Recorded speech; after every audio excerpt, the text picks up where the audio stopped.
2023 жылдан баштап бизде Кыргызстанда 12 жылдык билим берүү системасы кирет эмеспи? Ошого кандай карайсыз? Негизи менин оюм даже 11 эмес, 10 жыл кылыш керек деп ойлойм. Ошо 10 жылдын ичинде бардык 12 жылдын ичинде батыра турган маалыматтардын баарын ошо 10 жылдын ичинде берип бүтүрүш керек. Анткени канча эрте бүтсө окууну ошончо өнүгүүсү эртерээк болот адамдын. Бизге анчалык чойгондой эмне айырмасы бар. Андан көрө кыска мөөнөттүн ичинде керектүү маалыматтын баарын бериш керек окуучуларга. Чтобы алар эртерээк өзүнүн. Сиздин оюңуз тескерисинче кыскартыш керек. Менин оюм кыскартыш керек. Нейтрально в основном. Нейтрально? Ну, объясните, почему? Вам нравится? Мне без разницы. Я думаю, что это чересчур. Достаточно будет только до 11 класса. Положительно, это большие функции, потому что давным-давно в Америке, в Европе 12-летнее образование. А вы почему отличитесь? Не вижу смысла в этом. А вы школьники или? Да, мы вместе учимся, 10 класс. Окуу жөнүндө мен понятие жок. Билбейм, менин оюмча мурунку эле 11 жылдык эле жакшы го дейм. Неге? 12 жыл болгондо 1 жыл ашык окуп атышпайбы. Бир жыл ашык окуган чет жактагы өлкөлөрдүн уже 12 жылдык системага өтүп кеткен. Эми биз чет жакта чет жакта система кээ бирде бизге жарашпайт да, ошону жакшылап ойлоп көрүш керек да. Жакшы эле. Каршы. Неге? Себептен биздин Министерство образования эч кандай реформа болгон эмес. Мектептер даяр эмес, жана мугалимдердин квалификациясы ошого туура келбейт. Нет, по сути, меня 11 лет в школе. не устраивает. Меня это не устраивает. Почему?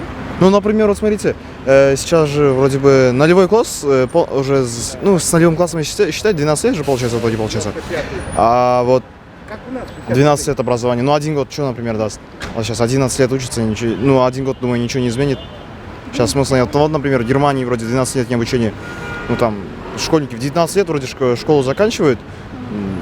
Ну, там, может, ну, это Германия, там, может, из-за этого и отличия какие-нибудь.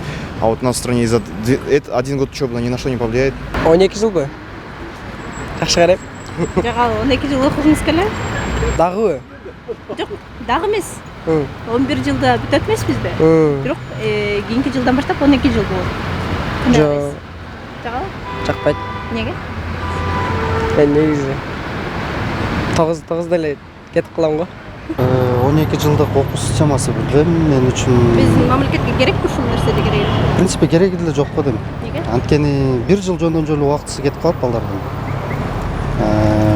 Билбейм, мен үчүн кереги деле жок деп ойлойм. Аябай каршы карайм. Анткени деген кичинекей балдар деген анысы деле 11 жыл окуганда эле мындай тажап кетесиң да, 12 жыл еще плюс 12 жыл бүткөндө университетке тапшырыш керек, алда 4 жыл ошо көп убагың кетип калат да. Мне кажется, 11 жылдык система эле жакшы деп ойлойм. Не, ну я вообще, мне не нравится это. Мне кажется, достаточно 11 лет. 11 лет достаточно, лишь бы, ну, как и дети хотели учиться, и преподаватели, чтобы, ну, такие были грамотные, любили детей. Вот это мое мнение. 11 лет достаточно. 11 лет достаточно. А как вы И я тоже считаю, что 11 лет достаточно. Просто немножко упорядочить образование. Допустим, разделить его где-то до 9, вот как сейчас есть, до 9, но строго в 9 уже, который человек не тянет. Ну, знаете, дети разные, да. И их тогда можно в училище, в техникум, то все. Ну, дать ему возможность, дать ему возможность в техникум пойти, а потом, если он поумнеет, может потом дальше. А вообще вот так, четкий отсев делать, и все. 11 лет хватит, хоть, понимаете, если не воспринимает ребенок учебу, его хоть 20 лет учи, он умнее, он не станет. Поэтому 11 лет вполне достаточно для всех это. Программа не усилилась, ничего нового не добавилось, так что это самое. Типа уровень нашего образования не достает до того момента, чтобы 12 лет учить. Типа мне кажется, это будет пустой тратой времени.